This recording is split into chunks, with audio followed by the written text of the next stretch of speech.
Nii, tere kõigile. Tere! Rõõm näha kõiki siin. Et tänane siis meie teema on miljonär minu peas või sinu peas. Nii et koguneme siin veel natukene, ma vaatan siin veel ühinevad mõned meiega. Korraks veel ühe väikse sekundi võtame siin, et nad saaks kõik nagu üles laadida meil. Ja mis meil on siis palve, et te võtaks äkki võib-olla endale mingi kirjutusvahendid, me teeme siin väikseid harjutusi. Aga muidugi veel parem, kui te kirjutate võib-olla siia sellesse chatti oma neid vastuseid. Aga võite ka selleks, et sellega seda tööd siin kaasa teha, võib-olla kaasa mõelda, on hea, kui on mingi kirjutusvahend. Ja siis ma palun, et te paneksite hääletu peale. Oih, ma panin. Vist Jaana, sinu ka hääletu peale kogemata. Järjest panin siin. Jaha, võtsid maha. Võtsin maha. Jah. Nii et meie siin Jaanaga tervitame teid. Ja tänane siis see teema meil on miljonär sinu peas. Et iseenesest, kui me siia ilma ju sünnime, siis on ju meil kõik oskused olemas, meil on kõik sellised teed valla ja meil ei ole tegelikult mingeid takistusi selleks, et ükskõik missugust rada minna või ükskõik millist valikut teha. Aga siis juhtub see, et me saame mingit informatsiooni, me kuidagi kohandume sellega, kus me oleme, võtame omaks neid uskumusi, mis meile räägitakse ja me tõsimeeli usume seda, mida meile sisse programmeeritakse. Ja kõik see, mis meile sisse programmeeritakse, me võtame selle nii omaks, et see ongi nagu meie, see olengi nagu mina ise. Ma usun seda väga siiralt. Kõik see seotud, mis on rahaga, mis on seotud võib-olla ükskõik mingisuguse suhetega, mida iganes. Ja me ehitame endale ümber sellise tohutu kaitsekilbi. Ja nii nagu me Jaanaga arutasime, et tegelikult see on üks hunnik paska meie see kaitsekiht. Ja selleks, et seda siin lõpuks ära saada, me peame hakkama vaatama, kuidas sellest kihist nagu läbi ronida. Kuidas me saame sellest nagu läbi minna selliselt, et aru saada, mida ma siia ümber olen üldse endale ehitanud, missuguseid programme ma olen endale loonud ja millist sisemist juttu ma ise endale tegelikult räägin. Ja see toimub meie peas. Nii et me täna vaatamegi sellist aju ja kuidas see aju meil siin siis nagu toimib. Et Jaana hakkabki nagu sellest rohkem ja pikemalt rääkima ja sina mõtle samal ajal niimoodi kaasa endaga, et ja kui sul tekib mingisuguseid mõtteid, pane kirja ja kui tulevad need küsimused, siis sa saad ka kirja panna või siis saad siia chatti kirjutada, nii et sellist mõnusat jälgimist sulle siis siin. Nii, võtame selle aju teema korralikult ette ja rahulikult arutame selle läbi. Jagan ekraani.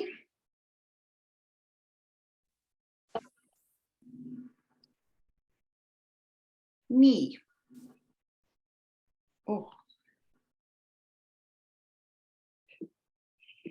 Miljonär sinu peas. Selline irriteeriv teema, kuid äärmiselt sügav, täiesti fundamentaalne ja elu muutev tegelikult.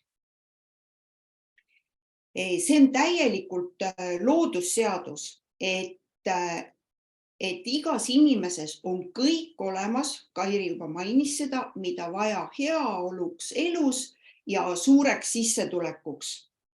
Ja siis tekib kohe küsimus, et oot, kui see kõik on olemas, no kuidas on see võimalik, et see kaob ära? Fundamentaalne põhjus, miks sa just nii elad, nagu sa praegu elad, on sinu alateadvuse stsenaariumis. See on sinu rahulolematus, sinu soovid, sinu tegevused, mis on suunatud sellele, et säilitada oma stsenaarium. Ja me kohe avame selle teema laiemalt, mida see stsenaarium endast kujutab. kui pole enne sellega tegu olnud, siis on seda raske ka mõista.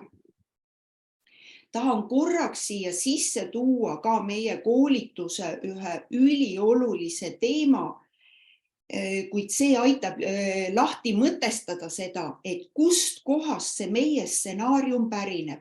Kui me sünnime, vot siis me oleme täielikult avatud, rikkad, oma elu looma, me oleme valged lehed ja me saame mida iganes. Me võime kohe miljonäriks saada. Kuid siis hakkavad meid mõjutama kõigepealt meie vanemad ja juba vanavanemad ja lasteaed ja kool ja sõbrad, sugulased, tuttavad, kõik hakkavad meid mõjutama. Kuid mis siin on kõige olulisem, mida on vaja teada? Alates sünnist iga selle vanuse juures me saame endale suure ressursi kaasa, et esimesel eluaastal saame selle mina tunde, iseenda eest hoolitsuse. Teisel eluaastal me saame tunda kaitstust, toetatust.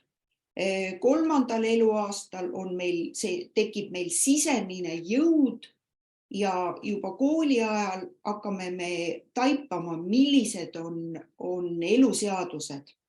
Ja see on meie ressurss eluks, mis võimaldab meil täiskasvanu eas teha õigeid otsuseid, võtta selliseid tegevusi, mis on meid toetavad, mis toovad meile kasu, mis viivad meid meie arengus edasi ja loomulikult suurendavad meie sissetulekut. Juhul, kui me seda ressurssi siit lapsepõlvest kuni 7. eluaastani saanud ei ole, siis sellest moodustub meie purk. See on selline tore metafooriline võrdlus, et iga inimene nagu istub oma purgis ja ta ei saa isegi aru, et seal purgis nagu midagi viga oleks, võib-olla mõnel pitsitab rohkem, mõnel pitsitab vähem, kuid ainult üks probleem on. Kuidagi sissetulekut tahaks suuremat, et vot seda raha oleks rohkem vaja.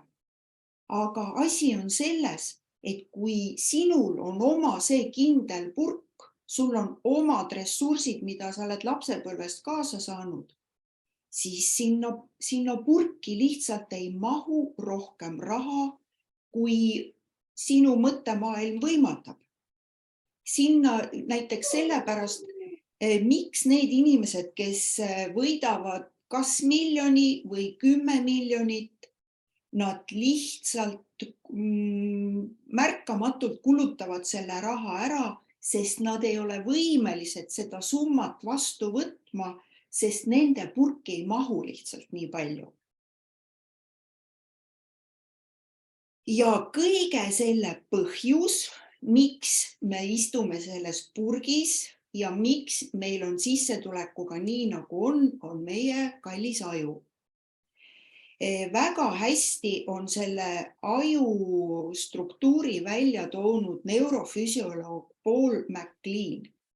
Ta mõtles tuli sellele teooriale ja seletas selle ilusasti lahti. See põhineb selle, et kui inimkond hakkas arenema, siis kõigepealt tekkis reptiilaju. Ja see aju osa töötab ainult nagu ellujäämiseks. See tähendab, et temal on nagu 3 funktsiooni. Võitle, põgene või tardu. Ja selle tõttu toimuvad kõik need reaktsioonid automaatselt. Kui näiteks hakkad üle tee minema ja auto kuskilt kihutab välja, siis nüüd sinu see reptiilaju otsustab, kas ta jookseb üle tee, kas ta peatub ja tardub. See on nagu selle aju osa töö. ja tihtipeale seda ei oskagi ära seletada otseselt, et miks siis inimene näiteks ära ei jookse, miks ta tardub seal. Aga see on selle aju osa otsus. Et samamoodi teevad inimesed näiteks endale suuri võlgasid ja Mida nad teevad? jäävad selle sisse ja nad ei oska sellest väljuda. Või siis vastupidi, inimene selle asemel, et tarduda sellesse olukorda ja võtta midagi ette ja väljuda sellest võlakoormast, ta ei suuda, sest ta võiks ju hakata oma mingit tegevust, müügitegevust, mingeid muid tegevusi tegema selleks, et võlakoormast vabaneda, aga ta ei suuda, sest tema reptiilaju on talle andnud korralduse tardu. Või siis vastupidi, kui inimesel on näiteks võlad ja ta nagu mõtleb, et no pean nagu midagi tegema ja võtab selle võitluse positsiooni ja teeb veel võlgasid juurde. Et vot see on nüüd see koht, mis toimub automaatselt. Teine on see limbiline süsteem ehk emotsionaalne aju. Vot siin on kõik sellised toimingud nagu emotsioonid, tunded, me armastame ja oleme väga tundelised oma laste vastu, oma elukaaslaste vastu, kõik selline edasi. Kusjuures siin on ka selline huvitav moment, et kui see limbiline süsteem ehk emotsionaalne aju näiteks armub, siis lülitub see mõtlev aju välja ja inimene vaatamata sellele, et tegelikult talle see teine inimene ei sobi, ta ikkagi loob temaga suhte, näiteks loob perekonna ja tulevad lapsed ja pärast minnakse lahku, sest tegelikult omavahel sobivust ei ole. Aga sel hetkel, kui lülitub tööle see emotsionaalne aju, see mõtlev aju ei kontrolli seda ja ei suuda anda seda tagasisidet, et stopp, ära tee seda sammu, see ei sobi. Me kõik teame, kui inimene on armunud, siis mõtlemisvõime ei tööta ja me võime selle tõttu suuri vigu teha. No ja lõpuks see kõige olulisem neokorteks ehk mõtlev aju. Vot see on nüüd kõik see, et ma praegu kasutan sõnu, moodustan lauseid, ma sean endale eesmärke, mul on mingid soovid, ma võtan ette tegevusi, et oma eesmärke täita, mul on soov sissetulekut suurendada, ma teen selleks mingeid samme. Vot juhul kui need 3 aju osa siis täidavad oma funktsiooni, et reptiilaju siis vastutab tegevuse seisundi eest, emotsionaalne aju vastutab tunnete emotsioonide eest, mõtlev aju vastutab eesmärkide, soovide ja mõistlike tegevuste eest. Kui need erinevad ajuosad ei ole omavahel kooskõlas, see tähendab, et mõtlev aju tahab, emotsionaalne aju ütleb, et võin ja reptiilaju ütleb, et teen. Kui need omavahel ei ole kooskõlas, nad ei võta otsust ühiselt vastu, siis tekibki error. Ja me ei suuda oma eesmärke täita, me ei suuda minna tegevustesse, mis meid viiksid parema ja edukama eluni ja tooksid ka rohkem sissetulekut. Kõige selle põhjus on meie alateadvuse programmid. Alateadvuse antirahalised programmid on reflektoorne käitumine, mis on aju 3 osa korralduse tulemus. Tekib alateadvuse antirahaline sabotaaž, et me ei kontrolli seda, see lihtsalt tekib. Tahaks muuta ennast, ei saa, sest sinu aju lihtsalt ei luba seda teha. Aju suhtub igasse katsesse muutuda kui rünnakusse. See on talle kui oht elule.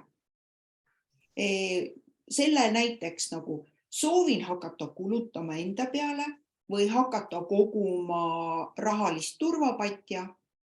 Kohe tekivad mingid plaanivälised kulud. Soovin alustada oma toodete või teenuste müügiga. Laman diivanil mitte midagi tehes või leian endale mingi muu tegevuse, mis tundub mulle oluliselt tähtsam. See tähendab põgenemist tegelikult. Soovin oma elu muuta. Kõik olud on sellele vastu, tulevad ühed ja teised situatsioonid, mis meie plaanid kõik nurja ajavad. Et väga paljud inimesed ei tea seda tõsiasja, mida teadlased on kindlaks teinud, et kõik sõltub meie ajust. Kui tema näeb, et inimene tahab teha muutusi, siis see talle ei sobi. Tema soovib, et oleks kõik nii, nagu oli enne. Ta ei eralda seda ära, kas mul on halb selles situatsioonis, milles ma praegu viibin, või mul on seal hea. Tema jaoks on see normaalsus. Ja kui inimene tahab ennast muuta, siis ta lööb käed puusa ja hakkab tegutsema, et oot, mis mõttes muutma? Muutust ei ole vaja, see on oht elule, see on ebamugav ja hakkab inimene enda jaoks põhjuseid looma, miks muutusi mitte teha. Seega siis sinu alateadvuse programmide komplekt loob sinu elu stsenaariumi. See stsenaarium tähendab seda, et sinu elus toimuvad korduvad sündmused, mis tegelikult ei sõltu sinu soovidest ja tegudest. Need lihtsalt juhtuvad, et need inimesed, kes tulevad koolitusprogrammi, nad esialgu isegi ei saa aru, et nad käituvad mingi stsenaariumi järgi, et me lähemegi süviti selle teemaga just alguses nagu käima, et me uurime, millised on meie alateadvuse stsenaariumid. Kuidas need siis töötavad? Need on siis need sündmused elus, mis on toimunud kuni 7. eluaastani, nagu me juba eelnevalt rääkisime, ja need loovadki sinu elu stsenaariumi. Peale 7. eluaastat juba seesama sinu alateadvuse stsenaarium loob sündmusi. Kuna sinu alateadvuses on programm sees, siis sa käitud vastavalt sellele ja see ei pruugi olla selline stsenaarium, mis on sulle kasulik, vaid see võib hoopiski olla kahjulik.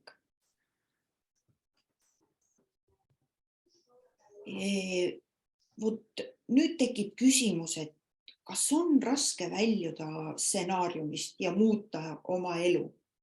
Tegelikult on küll.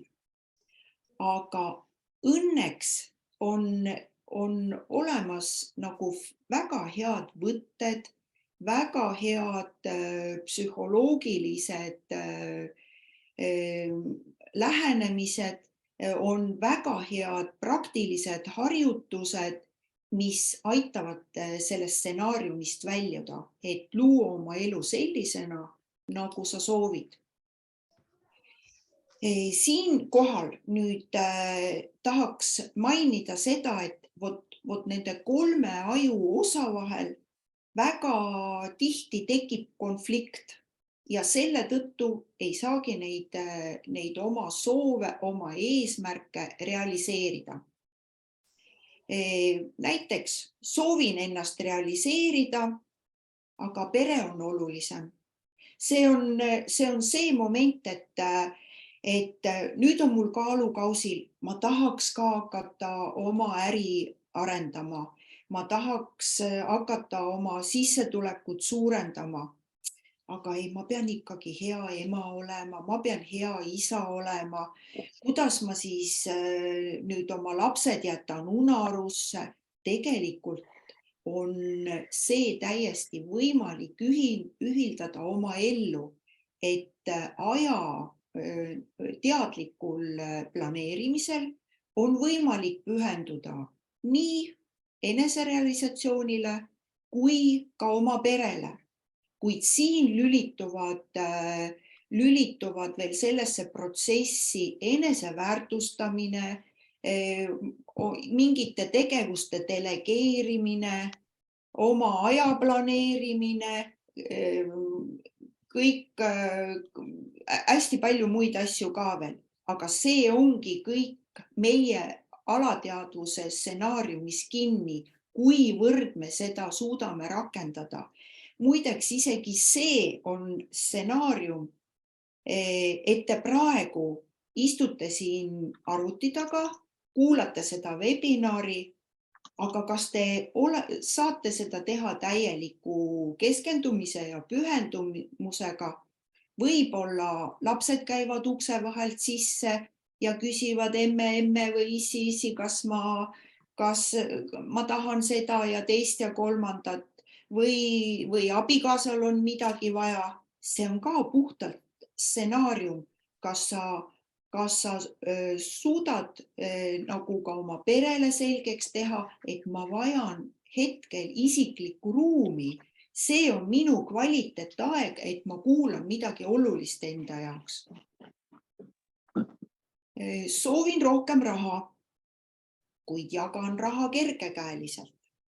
See nagu käib kõik selle kohta, et kui mul tekivad ikka väga tihti mingisugused enda lohutuse isud, et ma ostan poest seda, mida mul tegelikult vaja ei ole, või annan lahkelt seal lastele raha, kuigi neil nii palju raha isegi vaja ei oleks või taskuraha.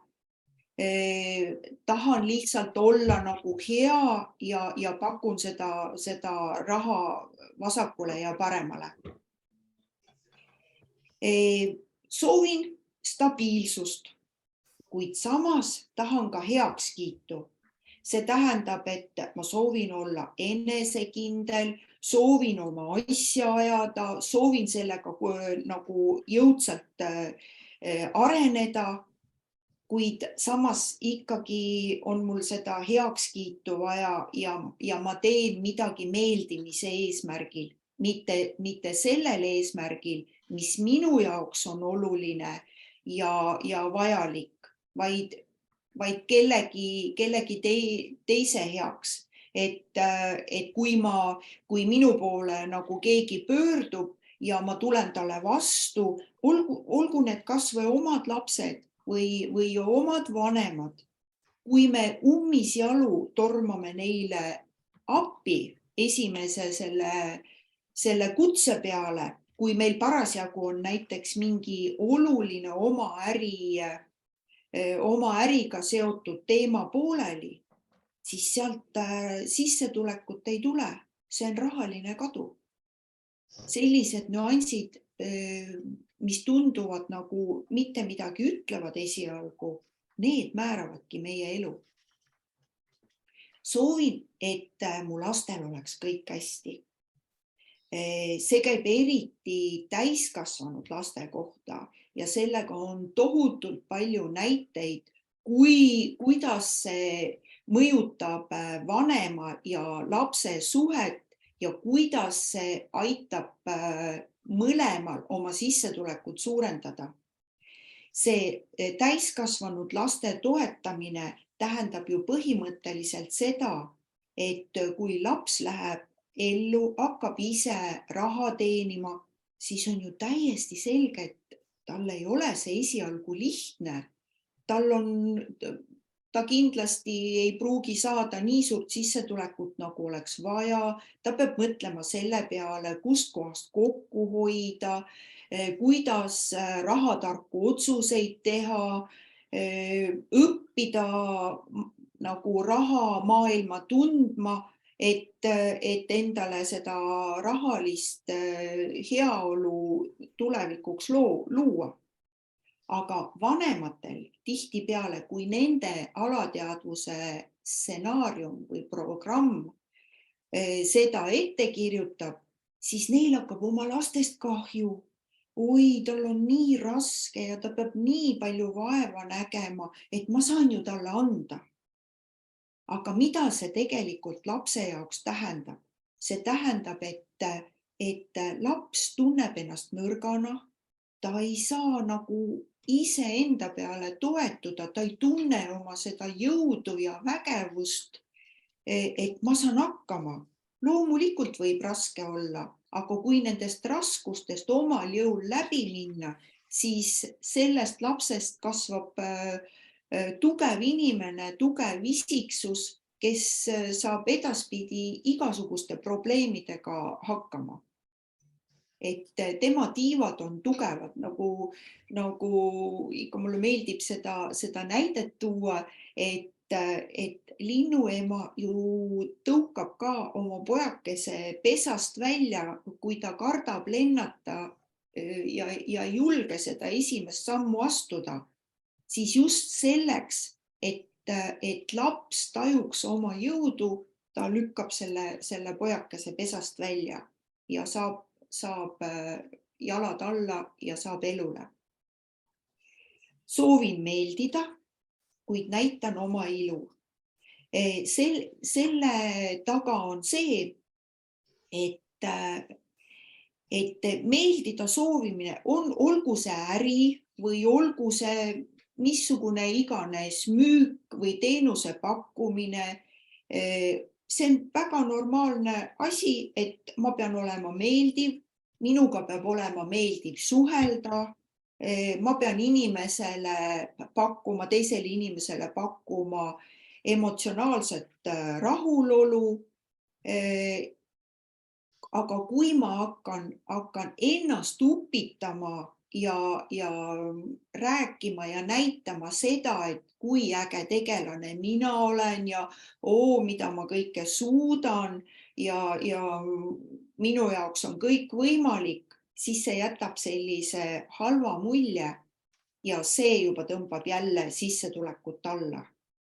Et iga see nüanss on võimalik sissetuleku teenimisega seostada. See võib tunduda esialgu täiesti võõras seisukoht, kuid kui sellesse süveneda, siis hakkavad kõik sellest ka aru saama.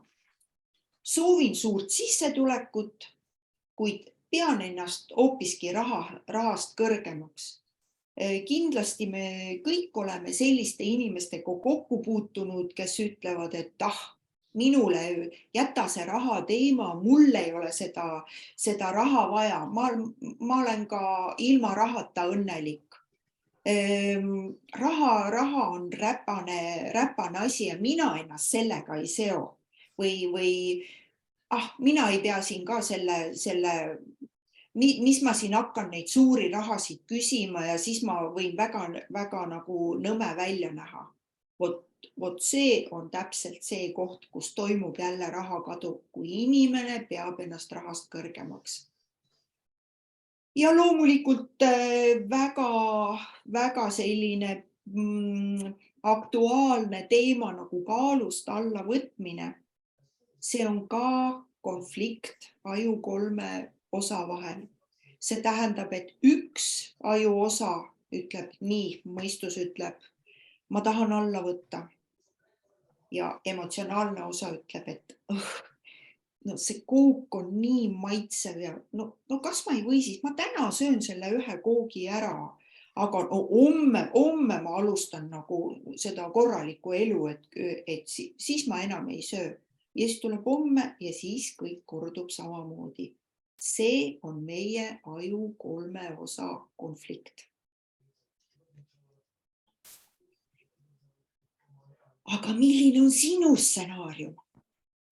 Kas see tekitab peale kogu seda teema arutelu sinus küsimusi, kas sa tahaksid sellest rohkem teada ja aru saada? Seega pakume välja selle võimaluse, et kirjuta siis kas chati või kirjuta endale paberi peale mõned väljendid või sõnad seoses rahaga, mida sa kuulsid lapsepõlves.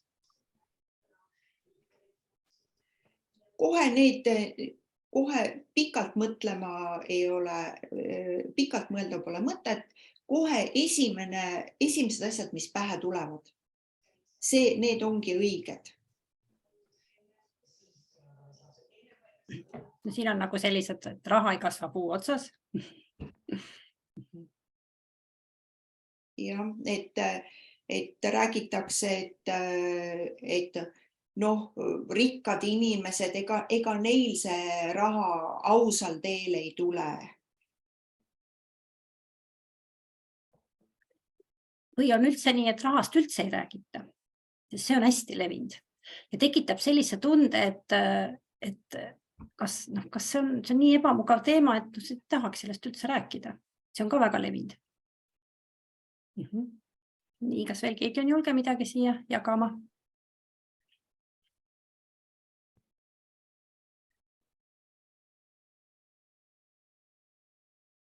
Ma loodan, et igaüks sai kindlasti enda jaoks vähemalt mingi mõtte, mis ta on nagu enda kuulnud võib-olla või.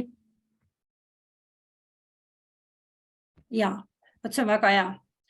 Me ei ole nii rikkad, et seda ja seda endale lubada. See on põhiasi, mida hästi paljud vanemad kasutavad ja see on üks väga tugev programm, mida istutatakse tegelikult maast madalast meisse. Ja see tekitab selle tunde, et me tegelikult endale midagi lubada ei saa. See on väga hea näide. Ja siinkohal on hea öelda ka, väga tihti tekib küsimus seoses lastega, et kas lastele on hea taskuraha anda ja millal seda anda ja kui palju anda. Kuid täielik tõsiasi on see, et kui lapsel puudub lapsepõlves rahaga kontakt ja side, siis kuidas ta täiskasvanu eas siis selle rahaga suhet loob? Et küll vanemad ütlevad jah, et liiga vara, veel ei ole vaja, aga lapsel peab olema täiesti füüsiline kontakt rahaga, et ta saab seda katsuda. Tihtipeale öeldakse, oi, ära puudu seda raha, et see on ju nii räpane, see on nii paljude inimeste käest läbi käinud. Kuid siinkohal tasub mõelda, et pigem lihtsam on lapse käed puhtaks pesta peale raha katsumist, kui pärast täiskasvanu eas hakata seda oskust rahaga suhelda alles kasvatama. Siis on, et raha peab koguma ja siis on, kes kopikat ei korja, see rubla ei saa. See on ka selline vanastajast, et see, et raha peab nagu koguma, see mõnikord tekitab ka selle, et mingil juhul tegelikult välja nagu ei taha anda. See väljaandmine on nagu väga selline negatiivne. Ja et tuleb korjata ja korjata ja korjata, see kopikat peab korjama. Aga et väljaandmine on ka üks osa, sest see andmine saamine peab ka nagu tasakaalus olema. Kui me üldse raha välja ei anna, siis raha ei lähegi ringlusesse, et see on ka nagu selline huvitav koht ja huvitav uskumus. Jah, et väga paljudel on niimoodi, et raha tahaks saada küll, aga välja ei raatsi anda. Aga just nimelt, kes välja ei anna, see ei saa. Ja no me seal koolitusel ikkagi väga põhjalikult vaatame ka, et millised väljaandmised on okeid, millised ei ole okeid, et millisel emotsionaalsel tasandil ma teen midagi, et see on ka väga oluline, mismoodi ma seda raha välja annan ja mismoodi ma raha ka vastu võtan. Et ka need tasandid me vaatame kõik läbi seal koolitusel, nii et see on kindlasti jah. No nii, tundub, et praegu rohkem ei tule. On mingi võime vist edasi minna siis, jah? Tekib siis küsimus, et kuidas viia ellu oma soovid. Soov on tõsta sissetulekut, kuid pole soovi areneda ametiredelil või alustada oma äriga. No hirmsasti tahaks vormis olla, kuid ei viitsi jälgida toitumist ja teha sporti. Vot see on see konflikt, situatsioon, millele meie oma koolitusprogrammis leiame leiame selle tee, kuidas see ühtsus tekitada läbi praktiliste harjutuste, läbi teooria tundmaõppimise, me jõuame selleni välja. Järelikult on vaja teha seda, mida vaja ja mitte teha seda, mida pole vaja. Oluline on lihtsalt soov tegutseda. See tundub nagu nii lihtne, aga kõik me teame omast käest, et väga raske on alustada tegevusega, kui tegelikult kas puudub julgus, kas puudub ettevõtlikkus. Esimese sammu tegemine on nii hirmuäratav ja raske, et sa lükkad ja lükkad seda edasi. Vot see ongi 3 aju osa probleem. Tekibki nüüd kohe küsimus, kas sa soovid sellest stsenaariumist väljuda? Kas sa soovid oma ellu heaolu, kas sa soovid suuremat sissetulekut? Selleks on vaja õppida elu- ja loodusseadusi. See tundub jälle praegu nagu mingi voodoo jutt, aga see on täiesti reaalne elu, mida meie koolituse läbinud inimesed on nagu selgeks saanud, on rakendanud oma igapäevaellu ja on selle läbi ka tulemusi saavutanud. Ja meil on selle üle väga hea meel. Teadlik tee rahani, finantsvundament 5 alustab 26. aprillil. Ja siin on meil see link, on ju, kus te saate seda koolitusele pikemalt veel vaadata, mis meil on seal. Ja meil on, see on 7-nädalane ja see koosneb siis videoloengutest ja hulgaliselt harjutustest ja 7 Zoom kohtumisest, kus me kõik need nagu ka veel läbi vaatame, kõik need asjad, nii et igal juhul see on selline sügavam enda töö iseendaga ja et selleks, et aru saada just, et millised need sinu alateadlikud programmid on ja kuidas need 3 aju osa siis endas panna niimoodi tööle, et ma olen ise tasakaalus. Sest tegelikult, mis on oluline, on selle 3 aju tööle paneks selliselt, et ma siis ikkagi teeks mingeid otsuseid ja astuks mingeid samme, sellepärast, et muidu ei toimu ju mitte midagi, sest tegevust on ju vaja lõpuks sinna lõppu saada.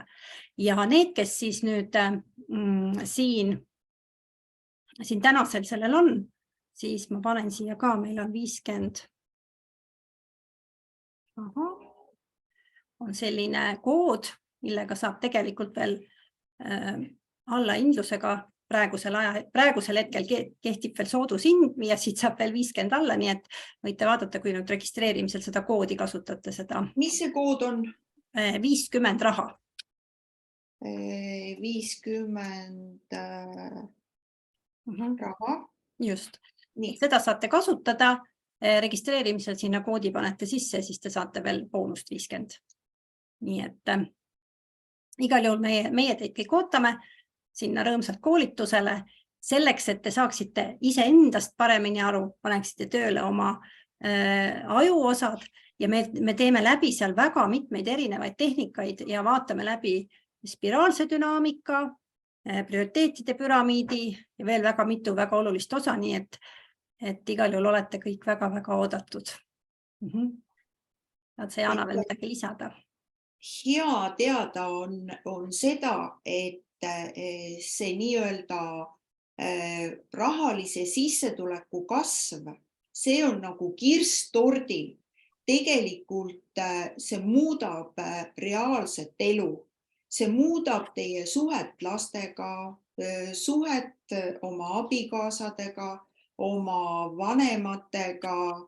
See hakkab nagu laienema ümber teie. Võib-olla need probleemid, mis teil näiteks töö juures mõne kolleegiga on olnud, need lihtsalt lahenevad.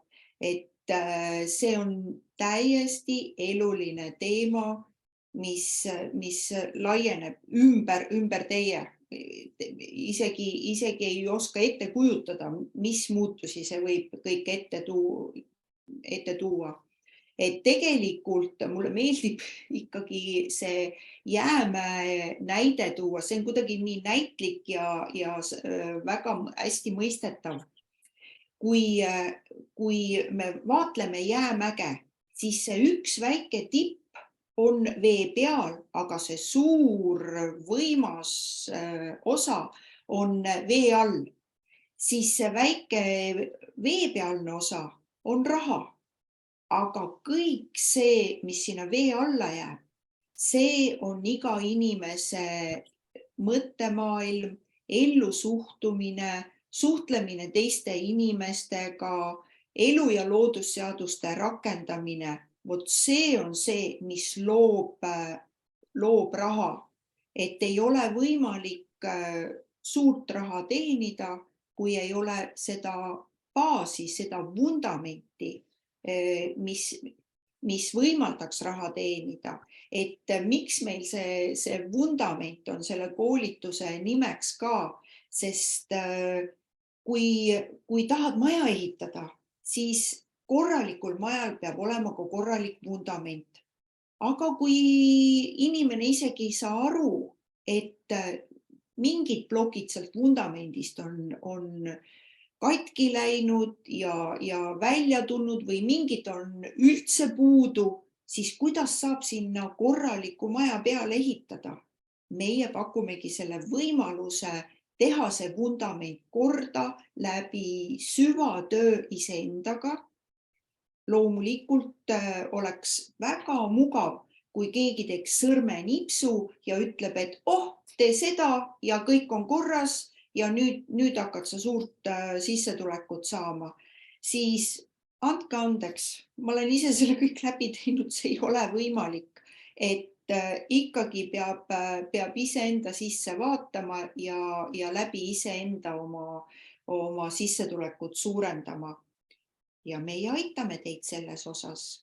Need iganädalased Zoomid on väga huvitavad, kus me arutleme nendel teemadel, mis meie grupis osalejatel õppekäigus ilmnevad ja sealt juba on inimene jällegi saanud nagu võimaluse edasi liikuda ja oma unistusi realiseerida. Võib-olla seal lõppu tahaks veel öelda seda, et nagu ma alustasin, et kui me siia ilma sünnime, siis tegelikult oleme avatud leht ja meil on kõik võimalused ees. Ja mingil hetkel me siis hakkame siia peale ehitama endale sellist uskumuste ja mida iganes süsteemi. Ja kui me sellel ühel hetkel ütleb, et see on siin täna ja praegu, just nüüd, teen otsuse, et nii, ma tahan nüüd seda muuta ja hakkan enda sees rohkem ringi vaatama. No näiteks tuled siia koolitusele ja saad teadlikuks mingitest asjadest, siis tegelikult sa saad seda hakata nagu tagasi keerima. Sa hakkad seda enda sees lahustama ja kui ma olen midagi ära õppinud ja teen otsuse, et ma tahan muutust ja ma tean, missugused süsteemid minu sees on ja ma selle muutuse hakkan ellu rakendama, siis tegelikult on nagu tagasikäik või nagu ümberkäik ja ümber programmeerimine selles suunas, et jõuda sinna hetke, kus ma olen jälle avatud puhas leht ja ma saan ükskõik mida võimalikku enda elus luua. Nii et igal juhul oled oodatud. Nii et meie Jaanaga võtame sind avasüli vastu ja oled selles koolituses. Mina lihtsalt ütlen, et võta kaasa see energia ja see tahe, et ma tahan muutust. Nii et siis on absoluutselt kõik võimalik. Ma olen ise näinud seda, et mitmeid kordi, kui äge see muutus on olnud. Me kõik mõistame, et arvutile on vaja restarti teha, Just. aga inimene vajab ka restarti. Nii et oled väga oodatud oma iseendaga, oma enesearenguga tegelema.